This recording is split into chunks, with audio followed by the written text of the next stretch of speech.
I'm Al Deschanel, and welcome to the 7th episode of Interest. Today is September 10th, 2020, and this week I'm going to share with you an interesting article about controversy, an interesting resource for answering a bunch of tough questions, and then we'll continue our interesting study of John Bunyan's classic, Pilgrims Progress.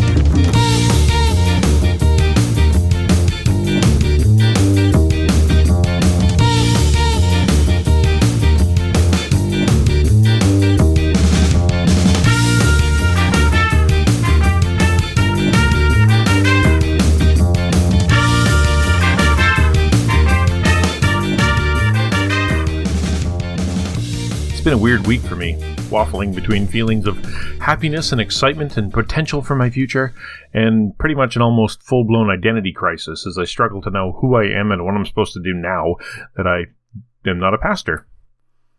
I'm grieving a lot of losses these days, and dealing with a lot of uncertainty, but there's one thing that is for sure: I have not lost Jesus, or better yet, He has never let go of me. I can actually sense His grace and presence through so many things, in miraculous provision and encouragement from friends and supporters around the world, in giving me totally out-of-the-blue opportunities to teach computers at a local Christian school. And I'm not going to lie, that validation felt pretty good.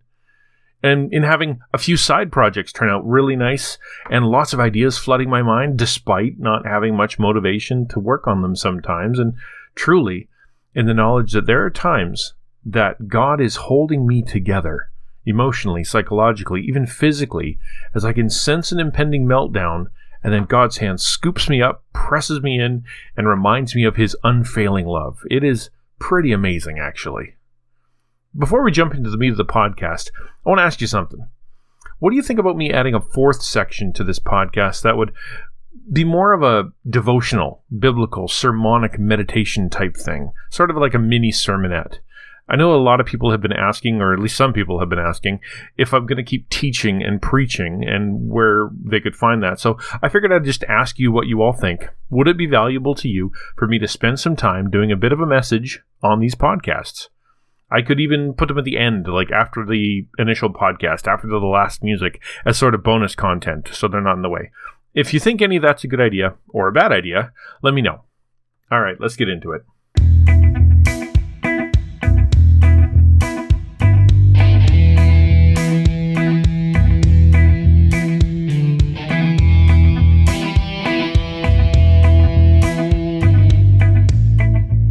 This week's really interesting article is entitled, Why Unhealthy People Crave Controversy. It was written by Russell Moore on the Gospel Coalition blog.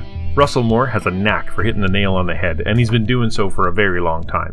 And in this article, he really seems to have struck a nerve in some people, because I've seen this linked a few places in the last few days. The article, in essence, what it's about, and I don't know, how do I say this delicately? Well, it's my podcast, so I can say whatever I want, but I still don't want to use potty language. So shall we say it this way? The article is about crap disturbers. You know the type. They're like leeches. They feed off the bloodlet of drama and argument from those around them, and if they can't find anyone to leech off of, they'll find someone to draw blood from so they can feed some more.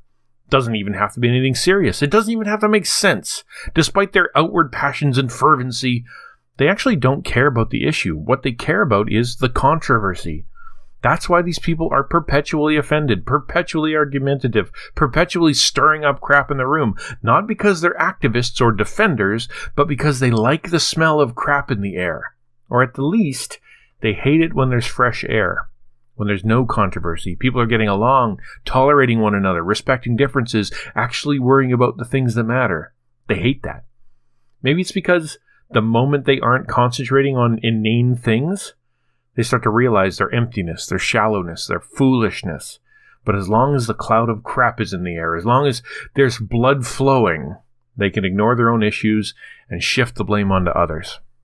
Now, Russell Moore doesn't mention this, but for me, this is typified in the utterly ridiculous argument about wearing masks during this pandemic. There are people literally willing to die on the hill of not wearing a mask for their 10-minute trip to Walmart. Just Google face mask freakouts, and you'll see a video of people, video after video of people screaming and crying and yelling and punching and damaging property, all because someone asked them to put a mask on while they're in the store. It's like you told them they had to shoot their dog before they came in. It's ridiculous. Anyway, back to Russell Moore's article. It starts with this really great quote from the novel The Moviegoer. It says, "Whenever I feel bad, I go to the library and I read controversial periodicals. Though I do not know whether I'm a liberal or a conservative, I am nevertheless enlivened by the hatred which one bears toward the other. In fact, this hatred strikes me as one of the few signs of life remaining in the world. This is another thing about the world which is upside down. All the friendly and likable people seem dead to me. Only the haters seem alive." That's a good quote. Now I could rephrase that last part. There are no friendly and likable people on the internet. Only the haters seem to be online. You ever wondered why that is? Could it possibly be because these hate-fueled people actually attract each other like magnets? Well, like one positive, one negative, each fueling the other's hate and giving them an excuse to be horrible? The Bible spends a lot of time trying to tell people to avoid unhealthy controversies, gossip, foolish talk, things that will fuel your hatred or prejudice. It warns of how the enemy works overtime in marriages and homes and churches and everywhere else to divide people. Because, as the old adage says, united we stand, divided we fall. And so he'll fuel whatever fire is inside you that causes you to divide from people. Marriages, families, churches, neighborhoods are all supposed to be building each other up, meeting each other's needs, treating each other as they would want to be treated, but instead, the man and the woman argue about money. The family argues about the rules. The church argues about foibles and stylistic things. And neighborhoods beat each other up about stupid stuff like wearing masks and mowing lawns. And as long as we're divided, we're like that one gazelle that falls behind the rest of the herd and becomes easy prey for the enemy. I highly encourage you to read this article. It talks about gossip as entertainment, how stirring up controversy is a way for people to fight boredom. And it shares ways for us to love those people who love controversy and to fight against our own tendency to stir people up so that we can get back to working together.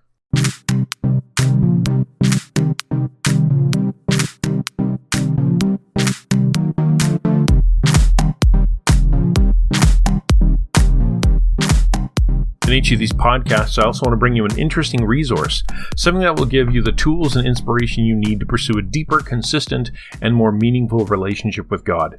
This week's interesting resource is a website called gotquestions.org. It might just be my favorite site on the internet, and I'm not ashamed to say was a big help when I was writing my sermons. According to the website, they've answered 625,534 Bible and religion questions, and that number's rising. They write from a pretty conservative perspective, but almost always give, a bunch of sides to the argument and various issues around it. But you know what? At the end, they always leave the reader with some kind of biblical answer. I hit the top 20 most frequently asked questions button, and the list was really interesting. I'll just give you the top 10. Number 1 was, what does the Bible say about women pastors? That's number 1. Number 2, what does the Bible say about homosexuality? Is it a sin? Number 3, what does the Bible say about tattoos? Number 4, can a Christian lose their salvation? Number 5, masturbation. Is it a sin according to the Bible? Number 6, what does the Bible say about interracial marriage? Number 7, who was Cain's wife?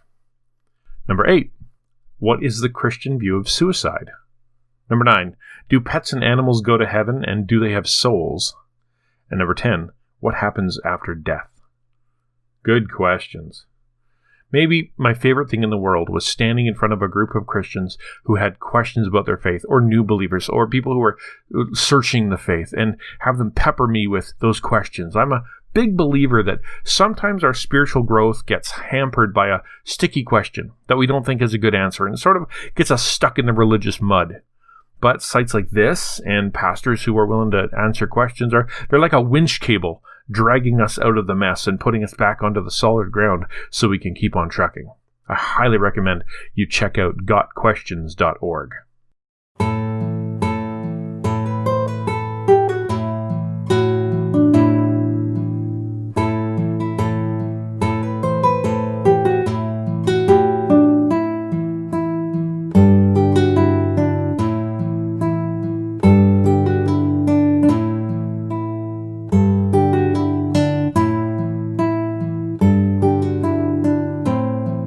The last part of the podcast is an interesting study on the classic book Pilgrims Progress by John Bunyan.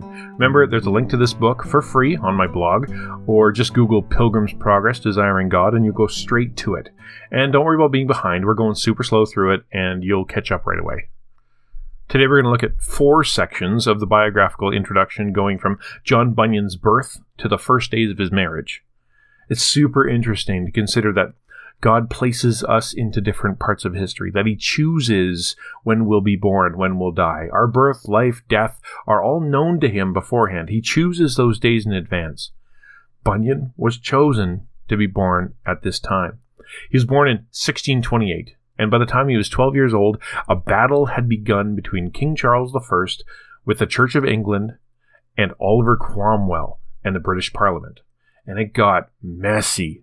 We just talked about controversy for controversy's sake. This was far more than that. This was a battle for the gospel, freedom of religion, the very exercise of the Christian faith, moving away from empty religion to a pure, or shall we say, Puritan connection to God. And they sort of won. For a little while, thanks to Oliver Cromwell, but it didn't last long. I think it's amazing that John Bunyan didn't go to university. The big heroes of the Reformation, Luther, Calvin, men like John Wycliffe, John Huss, John Knox, all went to university. They had master's and doctoral degrees. Not Bunyan. His education came from his love of God, prayer, the church, and the Bible, and the school of hard knocks. His life was tough. When he was 15, his mom and his sister died. At 16, he was drafted into the army. He saw some difficult things there. All the while, he's not a Christian yet, and he's racking up all kinds of troubled stories. Then, age 21, he meets his wife, who was a Christian. And although she was poor, she had 2 books. And she'd inherited these books from her dead father. And through her prayers, these books, and a lot of godly influence, John became a Christian within a few years of being married. He had 4 kids. The oldest, Mary, was blind. Then in 1655, when Bunyan was 27 years old and already preaching, the tide turned again, and quickly, as it did so many times, if you know British history. And popular Puritan preachers like John Bunyan were suddenly considered enemies of the state, and he was imprisoned by 1660 at age 32 for preaching the gospel. Little Mary was only 10. That would have broke his heart. And while his popularity meant that his jail time wasn't the most uncomfortable it could be, he was always in danger of being executed, just as hundreds of other Puritan preachers had been. And remember, they weren't social assistance programs back then, so having dad in prison and mom outside with 4 kids, one with special needs, that would have been incredibly difficult. He spent 12 years in jail, was released, and then the tide turned again. And he went back to jail a few years later. And when the tide turned again, that's when he wrote Pilgrims Progress. As I reflect on the first part of John Bunyan's life, I'm reminded that life comes in seasons. Some are enjoyable and good and exciting, while others are confusing and sad and overwhelming and lonely. And God is in all of them. He's with us in the good times and the bad, and if we follow him, he will use both good and bad times to shape us, inform us, and disciple us, and bring us closer to him, and know ourselves better. There's 2 little applications that I kind of see here. First is to remember that life does come in seasons, that what's happening right now won't always be like this, that things can not only change, but they can change quickly. So while you're enjoying the good times, don't get too attached to them. And while you're facing the bad times, remember that there is always a light at the end of the tunnel, and God can and use this for our good and his glory. And that's kind of the second thing, is that we have to let him do that, don't we? If we spend the good times thanking God, praising him, sharing our blessings, then we're not going to get too attached. And we're not going to get mad when they go away. And if we spend the bad times praying and seeking God and asking for support and encouragement, then the bad times won't get too dark. But we have to do things God's way. If bitterness and envy and jealousy, comparison, wishing we were someone else takes over, then we're going to get stuck in that rut, and it won't do us any good, and we'll always be we'll be driven by our feelings.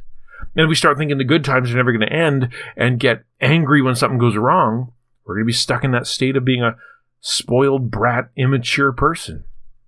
So in good seasons and in bad, let's commit to being consistent in prayer, reading, worship, service, generosity, all those things that Christians are supposed to be doing to stay spiritually healthy. That way, no matter what happens around us, and no matter what season we're in, good or bad, we'll be grounded on the foundation that is our relationship with Jesus Christ. Okay, next week we're going to read the sections, Thy Righteousness is in Heaven, all the way to the incredible Elizabeth Bunyan. It's not very much, so let's read that together. And that's it for today. Thank you so much for listening, and I hope you heard something interesting. Remember that you can find all the links for the things I talked about and a whole bunch of other good things, like my free books, on the website at www.artofthechristianninja.com. Now, I want this to be interactive, so send me your comments, questions, other ideas for interesting things you found, either through the website or through Instagram, Facebook, email. If you appreciated this podcast, please consider sharing it with your friends and maybe supporting my work financially through a monthly donation on my Patreon page. You can find that link on the website too. You can also help me out by supporting my side business. Just head over to Instagram and Facebook and look for Al's 3D Printer and you'll see what I'm up to. Have a great week, and I'll talk to you soon.